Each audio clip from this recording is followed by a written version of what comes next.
नमस्कार विद्यार्थियों। देखिए, आज आपके लिए हम लेके आए हैं मैथमेटिक्स में संख्या पद्धति।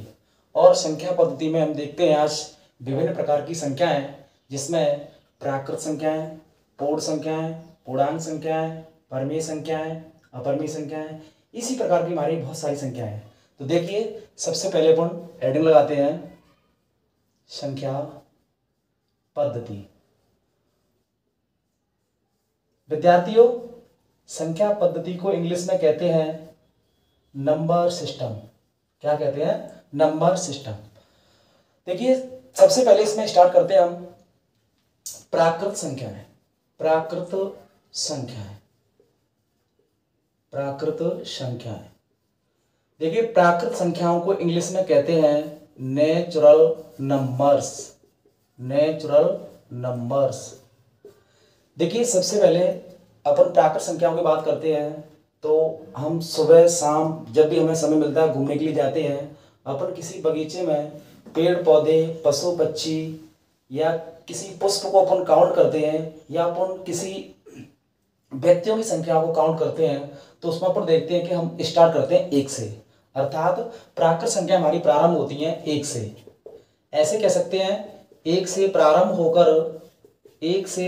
होकर अनंत तक लिखी या बोली जाने वाली संख्याओं को प्राकृत संख्या कहते हैं। यानी सबसे छोटी संख्या इसमें प्राकृत संख्या एक होती है। कितनी होती है? एक। ऐसे कह सकते हैं कि एक से प्रारंभ होकर या जिन संख्याओं से हमारी गिनती स्टार्ट होती है उन संख्याओं को अपन प्राकृत संख्याएं कहते हैं। इंग्लिश में इनको कहते हैं नेचुरल नंबर्स। इसमें बात करते हैं सबसे छोटी प्राकृत संख्या कौन सी होती है। सबसे छोटी प्राकृत संख्या होती है हमारी एक। सबसे छोटी प्राकृत संख्या होती है एक। बात करते हैं सबसे बड़ी प्राकृत संख्या क्या होगी? अनंत। नहीं, अनंत सबसे बड़ी प्राकृत संख्या नहीं होती है। ये बात ऑप्शन के ऊपर डिपेंड करती है कि सबसे बड़ी प्राकृत संख्या कौन सी होगी। अगर मान लीजिए ऑप्शन दिए इस प्रकार से, इसमें दिया है 10 लाख, इसमें दिया है 1 करोड़, इसमें दिया है 10,000 और ऑप्शन डी पे दिया है अनंत। पहली बात तो यह है कि अनंत कोई संख्या नहीं है। इसके बाद में अनंत को हटा करके हम इसमें से देखेंगे कि सबसे बड़ी संख्या कौन सी है। तो यहां पर हमें दिखाई दे रही है 1 करोड़। अर्थात कह सकते हैं कि इस ऑप्शन में सबसे बड़ी प्राकृत संख्या हमारी 1 करोड़ कहलाएगी, ना कि अनंत, क्योंकि अनंत कोई संख्या नहीं होती है।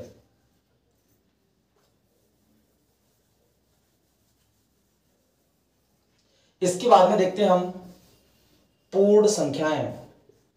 पूर्ण संख्याएं। पूर्ण संख्याओं को इंग्लिश में कहते हैं होल नंबर्स। पूर्ण संख्याओं को इंग्लिश में कहते हैं होल नंबर्स। देखिए, प्राकृत संख्या हमारी एक से प्रारंभ होती है। अर्थात कह सकते हैं कि एक से प्रारंभ होकर अनंत तक लिखी या बोली जाने वाली संख्याओं को प्राकृत संख्याएं कहते हैं। इसके बाद देख रहे हैं अपन पूर्ण संख्याएं यानी होल नंबर्स। तो ऐसे कह सकते हैं बेप्राकृत संख्याएं। बेप्राकृत संख्याएं, देखिए इधर ये हमारी प्राकृत संख्या कहलाएंगी। तो बेप्राकृत संख्याएं जिनमें जीरो को ऐड कर लिया जाता है उन्हें हम पूर्ण संख्याएं कहते हैं। क्या बोला? बेप्राकृत संख्याएं जिनमें जीरो को शामिल कर लिया जाता है उन्हें हम पूर्ण संख्या कहते हैं। अर्थात कह सकते हैं कि सबसे छोटी पूर्ण संख्या हमारी कौन सी होती है? तो होती है शून्य यानी जीरो। सबसे छोटी पूर्ण संख्या कहलाती है हमारी जीरो। अब बात आती है सबसे बड़ी पूर्ण संख्या। तो इसमें भी इधर क्या लगा है? अनंत यानी इनफाइनाइट। ऐसे कह सकते हैं कि सबसे बड़ी पूर्ण संख्या, तो ये बात भी हमारे ऑप्शन के ऊपर डिपेंड रहेगी, ना कि इसके ऊपर।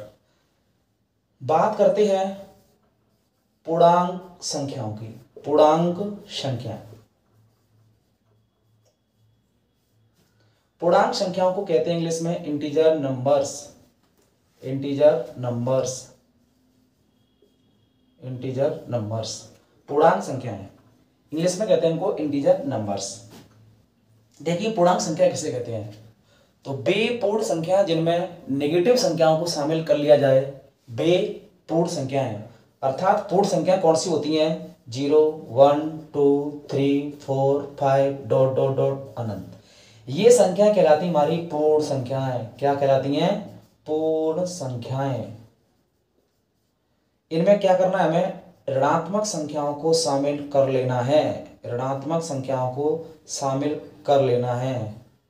ये संख्या हमारी नेगेटिव संख्या है, ऋणात्मक संख्या है, ऋणात्मक या नेगेटिव। अर्थात देखिए, वे पूर्ण संख्याएं जिनमें नेगेटिव संख्याओं को, ऋणात्मक संख्याओं को, माइनस वाली संख्याओं को अगर हम काउंट कर लेते हैं तो वो संख्या हमारी पूर्णांक संख्याएं कहलाती हैं। इंग्लिश में इनको इंटीजर नंबर्स कहते हैं। अब इसमें सबसे बड़ी बात ये होती है कि इसमें बताएंगे पूर्ण कि सबसे छोटी पूर्णांक संख्या या सबसे बड़ी पूर्णांक संख्या। देखिए मित्रों, इसमें अपन देखें, सबसे बड़ी 0 से बड़ी 1 होती है, 1 से बड़ी 2 होती है, 2 से बड़ी 3 होती है, 3 से बड़ी 4, 4 से बड़ी 5, 5 से बड़ी 6। यानी इधर संख्याओं का कोई अंत होने वाला नहीं है। इधर देखिए माइनस में 0, 0 से छोटी -1, -1 से छोटी -2, -2 से छोटी -3, -3 से छोटी -4, -4 से छोटी -5, -5 से छोटी -6, डॉट डॉट डॉट। अर्थात इधर भी संख्याओं का कोई अंत होने वाला नहीं है। तो ये इसमें देखिए पूर्णांक संख्याओं में ना तो अपन ये बता सकते हैं कि ये छोटी संख्या है, ना अपन ये बता सकते हैं कि ये बड़ी संख्या है। अर्थात ये चीज ऑप्शन के ऊपर डिपेंड करेगी। जैसे अपन कहते हैं कि सबसे बड़ी पूर्णांक संख्या, सबसे बड़ी पूर्णांक संख्या, तो ये इस प्रकार से इसके ऑप्शन दिए जाएंगे। यहां पर दिया होगा 1 करोड़, यहां पर दिया होगा 10 अरब, यहां पर दिया होगा अनंत, यहां पर दिया होगा 50,000। तो यहां पर बताएंगे सबसे बड़ी पूर्णांक संख्या, तो ऑप्शन को इसको हटा दीजिए क्योंकि ये कोई संख्या नहीं होती है। अनंत कोई संख्या नहीं है क्योंकि जिसका कभी अंत नहीं होता उसको अनंत बोलते हैं। इनमें देख लीजिए आप कि इनमें से बड़ी संख्या कौन सी है, पूर्णांक। तो इनमें बड़ी संख्या हमारी 10 अरब, इसका आंसर क्या रहेगा 10 अरब। अगर इसी प्रकार से अपन छोटे प्रश्न की बात करें कि सबसे छोटी पूर्णांक संख्या, सबसे छोटी पूर्णांक संख्या, इधर देखिए -1, 0, 9, -5। यहां पर ध्यान देना 9 पॉजिटिव संख्या होती है, इससे छोटी 0 आती है, 0 से छोटी -1 और -1 से छोटी -5। अर्थात कह सकते हैं इन 4 ऑप्शन में से सबसे छोटी पूर्णांक संख्या कौन सी कहलाएगी, -5। कितनी कहलाएगी, -5। तो विद्यार्थियों आपकी समझ में आ गया होगा कि प्राकृत संख्या किसे कहते हैं, पूर्ण संख्याएं किसे कहते हैं, पूर्णांक संख्याएं किसे कहते हैं। एक बार पुनः सुन लीजिए, प्राकृत संख्याएं इंग्लिश में कहते हैं इनको नेचुरल नंबर्स। 1 से प्रारंभ होकर अनंत तक लिखी या बोली जाने वाली संख्याओं को प्राकृत संख्या कहते हैं। सबसे छोटी प्राकृत संख्या हमारी 1 होती है। सबसे बड़ी की बात करें तो ये ऑप्शन के ऊपर डिपेंड करती है। इसके बाद देखा हमने पूर्ण संख्याएं, इंग्लिश में कहते हैं इनको होल नंबर्स। अर्थात वे प्राकृत संख्या जिनमें 0 को शामिल कर लिया जाता है, वे प्राकृत संख्या जिनमें 0 को शामिल कर लिया जाता है उन्हें हम पूर्ण संख्याएं कहते हैं। इसके बाद में देखा था हमने पूर्णांक संख्याएं, इंग्लिश में कहते हैं इनको इंटीजर नंबर्स। तो देखिए ये संख्या हमारी कौन सी संख्या है, ये हमारी संख्या पूर्ण संख्या है। तो ऐसे कह सकते हैं कि वे पूर्ण संख्याएं जिनमें नेगेटिव या ऋणात्मक संख्याओं को शामिल कर लिया जाता है उन्हें हम पूर्णांक संख्याएं कहते हैं। उन्हें हम क्या कहते हैं, पूर्णांक संख्याएं कहते हैं। इसमें ना तो सबसे छोटी बता सकते हैं ना सबसे बड़ी बता सकते हैं क्योंकि ये चीजें ऑप्शन के ऊपर डिपेंड रहती हैं। जब 4 ऑप्शन में से या 3 ऑप्शन में से या 2 ऑप्शन में से हमें दिखाई देगा कि ये संख्या छोटी है तो वो छोटी होगी, और दिखाई देती है हमें ये संख्या बड़ी है तो वो संख्या बड़ी होगी। इसके बाद में चलते हैं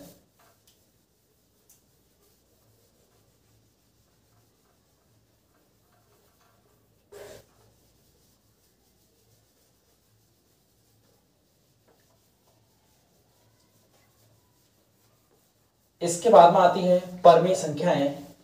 परमेय संख्याओं को इंग्लिश में कहते हैं रेशनल नंबर्स। क्या कहते हैं, रेशनल नंबर्स। परमेय संख्याएं, परमेय संख्याएं रेशनल नंबर्स। तो ध्यान दीजिएगा, देखें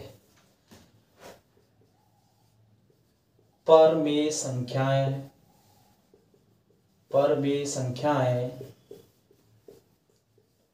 इंग्लिश में कहते हैं इनको रेशनल नंबर्स। क्या कहते हैं, रेशनल नंबर्स। देखिए मित्रों, परमेय संख्याएं हिंदी के हिसाब से देखा जाए तो परमेय का शाब्दिक अर्थ होता है जिनको मापा जा सके उनको कहते हैं परमेय। जिनको मापा जा सके उसे कहते हैं परमेय। तो देखिए इधर, वैसे मैथमेटिक्स में देखिए परमेय संख्या यानी रेशनल नंबर्स जिन संख्याओं को p बटे क्यू, सर हम तो जानते नहीं p बटे क्यू क्या होता है।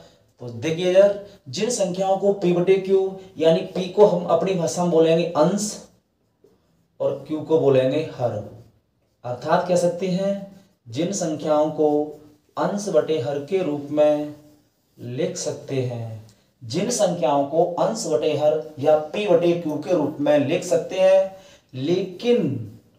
लेकिन q नॉट इक्वल टू 0।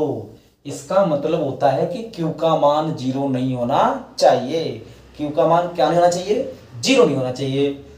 0 के अलावा 1 हो सकता है क्या? बिल्कुल हो सकता है। -1 हो सकता है, बिल्कुल हो सकता है। 2 हो सकता है, बिल्कुल हो सकता है। 4 हो सकता है, बिल्कुल हो सकता है। ठीक है, तो क्या बोले, जिन संख्याओं को p बटे क्यू के रूप में या अंश बटे हर के रूप में लिख सकते हैं, लेकिन q नॉट इक्वल टू 0, या अपनी भाषा में बात करें, हर का मान 0 नहीं होना चाहिए। हर का मान 0 नहीं होना चाहिए, उन संख्याओं को परमेय संख्या कहते हैं। जहां पर p और q कैसी होनी चाहिए? पूर्णांक संख्या होनी चाहिए। पूर्णांक संख्या होनी चाहिए। p और q के मान कहां से होने चाहिए? पूर्णांक संख्याओं में से होने चाहिए। तो देखिए इधर, इसके एग्जाम्पलों की बात कर लेते हैं। देखिए सबसे पहले अपन एग्जाम्पल लेते हैं 22/7। क्या ये p बटे q का रूप है? तो देखिए इसका अपन p और ये q, यानी इसको बोलेंगे p, इसको बोलेंगे q, या ये अंश और ये हर। तो अर्थात कह सकते हैं कि 22/7 हमारी परमेय संख्या होती है। ठीक है, 22/7 हो गया। इसके बाद 4/5 लिख सकते हैं क्या? जरूर लिख सकते हैं। ये p का मान, ये q का मान। ठीक है, 9/10 लिख सकते हैं क्या? सर इसमें तो 0 आ गया। अरे ये 0 नहीं है, ये 10 है, 10 है। 9/10 बिल्कुल आ सकता है। क्या 0/5 आ सकता है क्या इसमें? तो देखो ये p का मान 0 है, q का मान 0 नहीं है। तो p का मान तो 0 हो सकता है, कोई आपत्ति नहीं है, लेकिन q का मान 0 नहीं होना चाहिए। अगली संख्या देखते हैं, 4/0 आ सकता है क्या सर इसमें? नहीं आएगा। क्यों नहीं आएगा? क्योंकि अगर किसी संख्या में अपन 0 पर डिवाइड करते हैं तो संख्या अनंत हो जाती है, अपरिभाषित हो जाती है। ठीक है ना, तो इसलिए नीचे इसमें 0 नहीं आ सकता है, q की वैल्यू 0 नहीं होगी। क्या इसमें 19/23 लिख सकते हैं? बिल्कुल लिख सकते हैं। क्या इसमें अपन 10/12 लिख सकते हैं? बिल्कुल। क्या -1/2 लिख सकते हैं? बिल्कुल। क्या इसमें ओनली 0? बोलिए, 0 परमेय संख्या होती है या परमेय संख्या होती है? तो 0 ध्यान रखना। देखो किसी भी संख्या में अपन 1 का भाग दे सकते हैं और 1 का गुणा कर सकते हैं। किसी भी संख्या में अपन 1 का भाग दे सकते हैं और 1 का गुणा कर सकते हैं, इसीलिए अकेली 0 क्या होगी? परमेय संख्या। अच्छा, 1, 2, 3 ये सारी कैसी होंगी? परमेय संख्या। क्या माइनस में हो सकती है? हाँ, -1, -2, -3, -4। कहने का तात्पर्य जितनी भारी प्राकृत संख्या होती हैं, सभी पूर्ण संख्याएं, सभी पूर्णांक संख्याएं क्या होती हैं? परमेय संख्या होती हैं। अच्छा, एक बार पुनः सुन लीजिए, परमेय संख्याएं किसे कहते हैं? परमेय संख्याएं जिनको इंग्लिश में रैशनल नंबर्स कहते हैं। क्या कहते हैं? Rational numbers.